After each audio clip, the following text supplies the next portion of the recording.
हेमंता विश्व शर्मा जी तो कमाल पे कमाल किए जा रहे हैं। विरोधी उनके एक स्ट्रोक से उबर नहीं पाते, तब तक वे दूसरा लगा देते हैं। पहले वे असम के लिए जनसंख्या नियंत्रण नीति लेकर आए, फिर स्वदेशी आस्था व संस्कृति विभाग, और अब ये नया गोवंश वध प्रतिषेध विधेयक। नमस्कार मित्रों, सच में हेमंता जी अद्भुत हैं। उनसे आशाएं तो थीं, लेकिन जितनी तेजी से और जितनी स्पष्टता से वे आगे बढ़ रहे हैं, उतनी तो शायद नहीं सोची होगी लोगों ने। असम का नया गोवंश वध प्रतिषेध विधेयक 12 जुलाई 2021 को विधानसभा के पटल पर रखा गया। ये कितना जबरदस्त है ये विधेयक, ये आप तभी जान सकेंगे जब इसके प्रावधानों को जानेंगे। तो देखते हैं इसमें क्या क्या है। इसमें कहा गया है कि जिन क्षेत्रों में हिंदू, जैन, सिख और गोमांस न खाने वाले दूसरे समुदायों का कंसंट्रेशन, माने कि ज्यादा घनत्व है, वहां गोमांस तथा गोमांस से बने उत्पादों की खरीद व बिक्री पर पूर्ण प्रतिबंध होगा। आप समझना, फिर से समझना। मतलब इसको सरल ढंग से कहें तो जिन इलाकों में हिंदू, सिख, जैन और ऐसे समुदाय रहते हैं, बड़ी संख्या में रहते हैं, जो कि गाय का मांस नहीं खाते, तो उन इलाकों में गोमांस और गोमांस से बने उत्पादों की खरीद व बिक्री पूर्ण रूप से प्रतिबंधित होगी। आगे सुनिए, अगला वाला और भी जबरदस्त है, अगला प्रावधान और भी जबरदस्त है।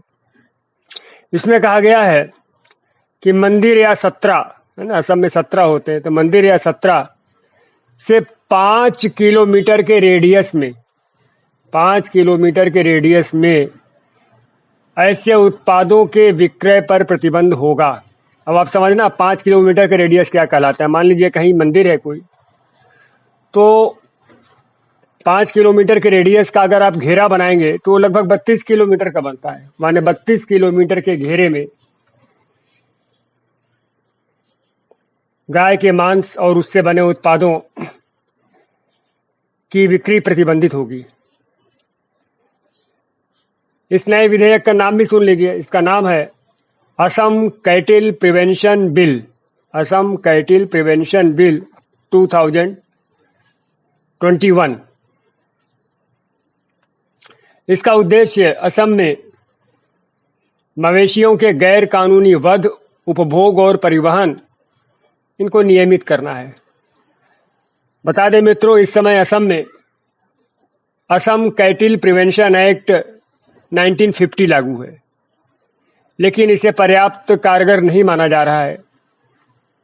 अब क्यों नहीं माना जा रहा है, उसको एक दो उदाहरण से समझते हैं। जैसे कि जो पुराना वाला कानून है, 1950 वाला कानून है, इसमें यह कहा गया है कि किसी मवेशी का वध तभी किया जा सकता है जब उसकी उम्र कम से कम 14 साल हो गई हो और वो काम लायक न रह गया हो, और इस संबंध में वेटरनरी ऑफिसर का जो है सर्टिफिकेट हो, जिस पर लिखा हो कि फिट फॉर स्लॉटर, माने वध करने लायक है ये। लेकिन ये जो नया प्रस्तावित कानून है, इसमें ऐसे सर्टिफिकेट की आवश्यकता सभी मवेशियों के लिए होगी, सभी मवेशियों के लिए होगी।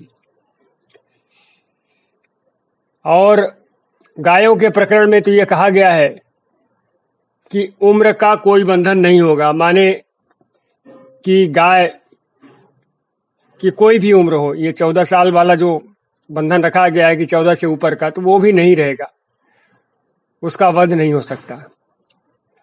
प्रावधान सुनते जाइए, आप समझ जाएंगे, है ना। पूरे प्रावधान तो नहीं, लेकिन मुख्य मुख्य विशेषताएं बता रहा हूं आपको।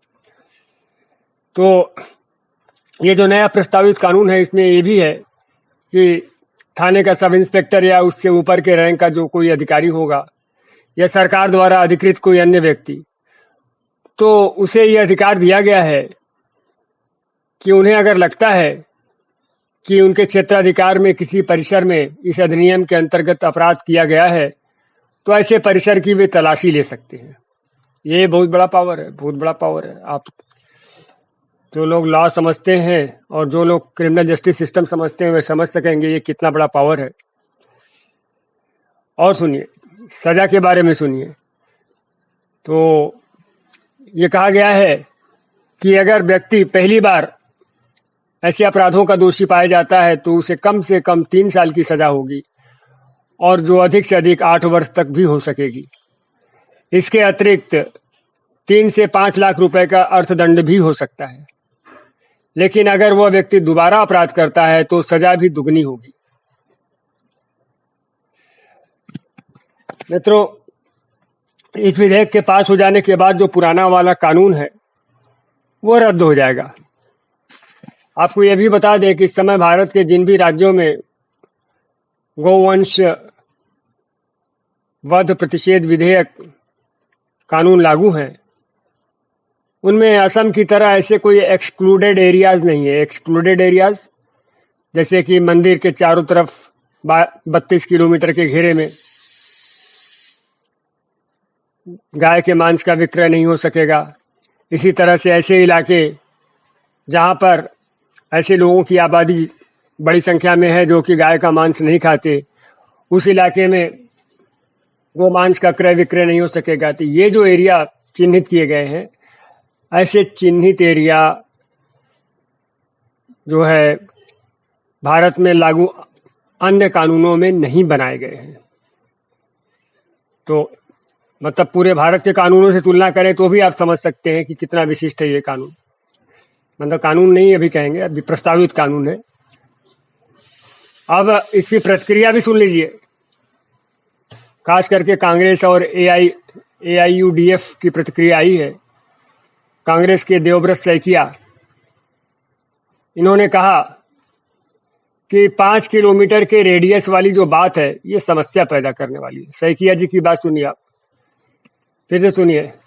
श्रीमान देवव्रत सैकिया जी क्या कह रहे हैं कि 5 किलोमीटर के रेडियस वाली बात समस्या पैदा करने वाली। कैसे?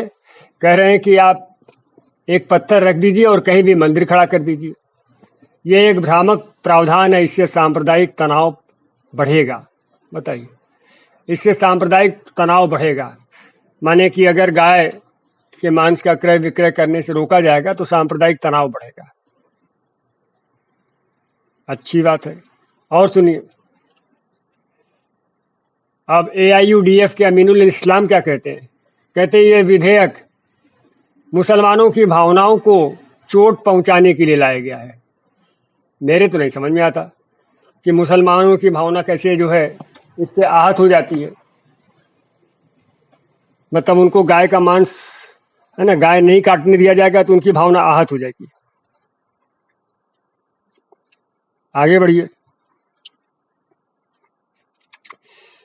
तो बता दें आपको कि अभी भारत के अधिकतर जिन राज्यों में गोवंश प्रतिषेध विधेयक लागू है, तो वहां ज्यादातर में क्या है कि केवल गायों के वध पर प्रतिबंध है। लेकिन असम के विधेयक की विशेषता यह है कि इसमें जो है पूरी बोवाइन फैमिली को रखा गया है। मतलब यह है कि गाय ही नहीं, बैल, सांड, बछिया, बछड़े और यहाँ तक कि भैंस, भैंसे, पाड़े, पड़िया, ये भी इनमें शामिल हैं। तो एक, है ना, पशुओं की एक लंबी चौड़ी लिस्ट है। गाय तो हमारी माता ही है ना। तो बाकी जो है तो बोवाइन फैमिली को रखा गया है। और इसमें यह भी कहा गया है कि बिना वैध दस्तावेजों के मवेशियों के अंतर्राज्यीय परिवहन को प्रतिबंधित किया जाएगा। आपको बता दें मित्रों कि असम की 262 किलोमीटर की सीमा बांग्लादेश से लगती है। और ये जो अंतर्राज्यीय तस्करी की बात की गई है, इससे स्पष्ट है कि असम की जो नई सरकार है वो बांग्लादेश को होने वाली जो पशु तस्करी है उसको कंट्रोल करना चाहती है। तो मित्रों, सैकिया जी का विजन बहुत स्पष्ट हमें दिख रहा है। तीन आपको बताए, 3 डॉट्स को आप कनेक्ट करिए। एक, उन्होंने जनसंख्या नियंत्रण नीति जो 2 बच्चों वाली घोषित करी। दूसरे, असम में एक नए विभाग की स्थापना जिसका नाम है department of indigenous faith and culture. इस पर मैंने एक वीडियो बनाया था, आप देख सकते हैं। और तीसरा, ये नया प्रस्तावित कानून। तो मित्रों, बिल्कुल क्लियर है कि सैकिया जी की दिशा क्या है। सैकिया जी कह रहे हैं, हेमंता विश्व शर्मा जी की दिशा क्या है, ये बिल्कुल क्लियर है। तो ठीक है मित्रों, आपको कैसा लगा प्लीज़ कमेंट करके बताएं। वीडियो अच्छा लगे तो लाइक शेयर करें, चैनल को सब्सक्राइब कर लें मित्रों, आपसे विनम्र निवेदन है। फिर मिलते हैं मित्रों, नमस्कार।